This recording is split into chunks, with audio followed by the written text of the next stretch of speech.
You saw it. You saw them getting up to take a shower. But the scene wasn't of a person seeking relaxation or hygiene. It was the scene of a soldier guarding their last post of communication. They move through the house, a towel in one hand, and the other hand holds the phone. And they don't leave it on the bathroom counter. No, they take the phone inside the shower stall. They sit on the toilet, and the phone is at eye level. They go to the kitchen to get a glass of water, and the phone is right there, face down. Have you ever wondered, with that pang of pain and confusion in your stomach, what is so urgent that not even 5 minutes of privacy can be tolerated away from that device? If you have felt the frustration, the anger, and above all, the validation that something was profoundly wrong with this obsession, this is the moment the fog dissipates. The narcissist's obsession with their phone is not about work, and it's not about technological dependence. It is about psychological survival. It's a 24/7 portal to a parallel world they created to nourish their emptiness. And when they take that device inside the shower stall, it's the silent scream that their mask is more fragile than you ever imagined. Today we're going to dive into the psyche behind the screen, uncovering why the phone is, in fact, the heart and brain of the narcissistic operation.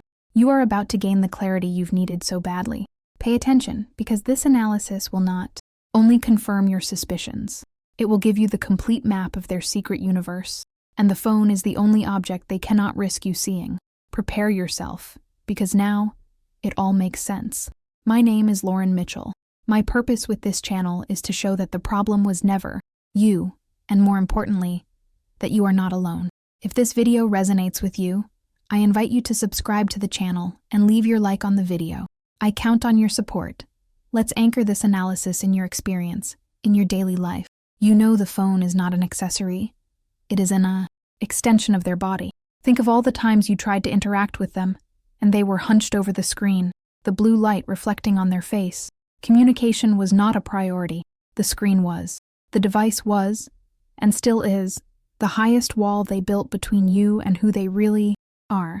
The surface of the problem manifests in a series of visible behaviors that set off your internal alarm. The panic. Try to touch their phone accidentally, and observe the reaction of jumpiness, repulsion, of contained anger. They may even abruptly turn the screen face down or pull their arm side away. This reaction is disproportionate to a simple touch or accident. This reaction is that of someone who is protecting an invaluable and highly dangerous treasure. The device lives locked behind complex, frequently changed passwords, with the threadbare excuse that it's for work, or it's to prevent the niece from picking it up. They never, ever leave the phone unlocked near you. And if they step away for a moment, the device is taken with them. It is the control of the object. And if you dare question this level of secrecy, the response is immediate gaslighting. You are paranoid. You are suspicious for no reason. You are making a mountain out of a molehill. The focus is transferred from their obsession to your supposed insecurity. You feel increasingly isolated, knowing they are right there beside you, but their attention, their energy, their focus are all channeled into that portal of light. You know there is a world of interactions, probably intimate or manipulative, being generated there, and you are on the outside of the glass. Your pain, your confusion, your feeling that the relationship is a fraud are totally valid, because their phone is, in fact, the material evidence that there is a second life. The phone is the window they need to close at all costs, including taking it into the shower, where they know it will be safe from any eyes. What is on the screen is not just a distraction. It is their life source, and that is exactly what the next pillars will unveil. The first psychological pillar that explains the inseparability of the narcissist and their phone is the pathological need for narcissistic supply. For the narcissist, self-esteem is not a stable internal source. It is a leaky balloon that needs to be constantly filled with external air, the supply. The phone is not a telephone. It is a supply machine. In the past, the search for supply was manual, time-consuming. The narcissist needed to go out, interact in person, seduce, and that took time. Today, the phone is a supply multiplexer. It allows the narcissist to maintain multiple sources of attention active simultaneously and uninterruptedly. Think of the phone as a control panel with several buttons. The button for the ex they are hoovering. The button for the potential victim they are idealizing. The button for the social media followers who give likes. An empty validation. The narcissist needs constant attention. They cannot afford to have 5 minutes of silence or emptiness.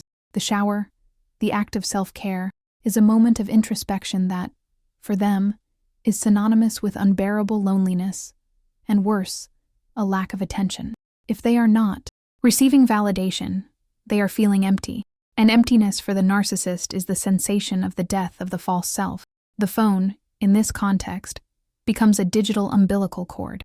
They take it into the shower, not because they are expecting an important call, but because they need to know, at that exact moment, that someone, somewhere, is responding, validating, feeding their ego.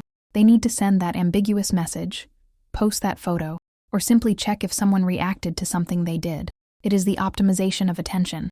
They turn dead time, like showering, into productive time for supply gathering. And why inside the stall or in a closed bathroom? Because the nature of the supply is shameful. The validation they seek is often sexual, seductive, or involves the manipulation of multiple narratives. It is the portal to the hidden agenda, and they need to shield this portal from any gaze that might demand coherence. The inseparability of the phone, therefore, is not a modern habit. It is the manifestation of the insatiable and pathological hunger of a self that cannot sustain itself alone. The second pillar that supports the obsession with the phone is the paranoia of control, a control exerted in two opposite yet complementary directions. The first is the control they exert over you, the primary victim. The second, and more complex, is the control they try to maintain over the multiple realities they live. First, the control over you. The phone is the perfect monitoring device.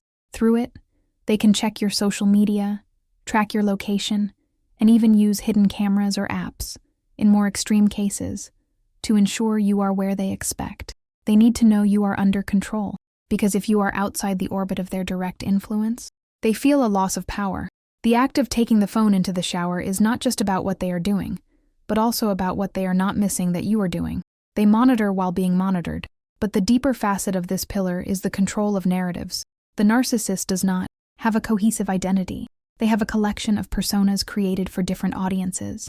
They are the serious businessman for the coworker, the spiritual guru for a social media group, the passionate seducer for a new supply, and the dedicated family man for society.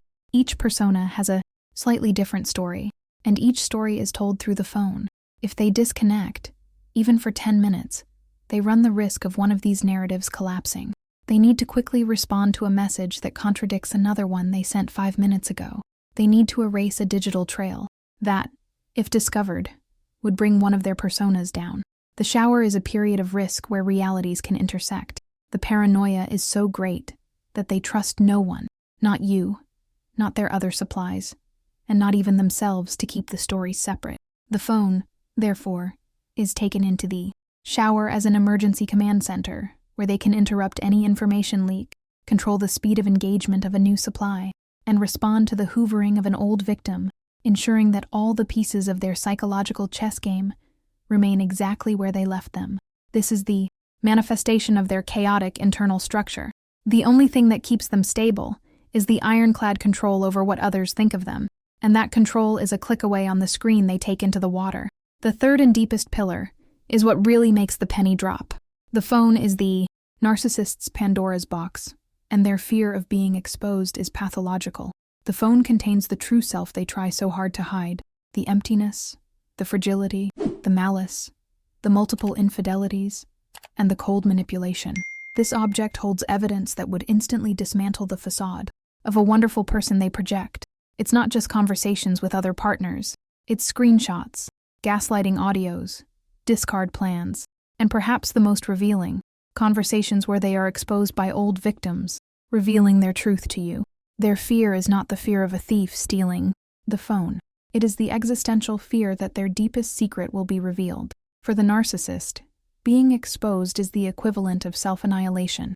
If the mask falls, the world will see the internal black hole, and they will be forced to confront their own shame and the insignificance of their real being. The phone in the shower is, therefore, an extreme measure of self-protection.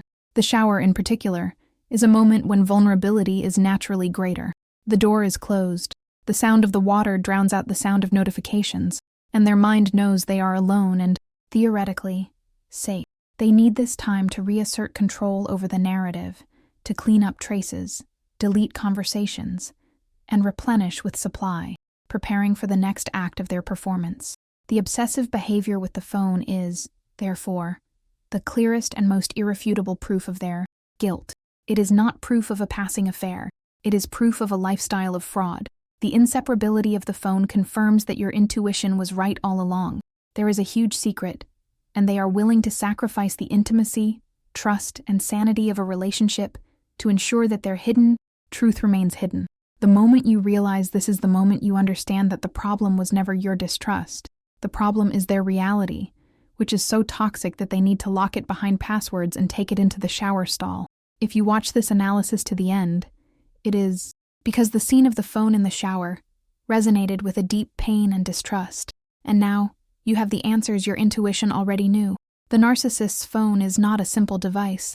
It is the control tower of a pathology. It is the map that confirms that their world is built around fraud, incessant supply, and the paralyzing fear of being exposed. The problem was never your insecurity. The problem was their secret reality, which was a click away and which they protected from you with their life. Clarity is the first step toward liberation. Now you know that your confusion was not craziness. It was the reaction of a sane person to completely insane and pathological behavior. It's not about investigating. It's not about proving. The understanding you just obtained is enough. Their behavior with the phone in the shower is their silent and continuous confession. Take that. Clarity. Use it as the key that unlocks your own prison. You are no longer in the dark. You have the map, and the path to your peace is to walk away from the operator of that chaotic control tower.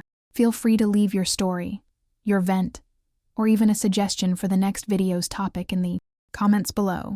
Click on the suggested video on the screen and stay with me. Remember, you are light. Never forget to shine.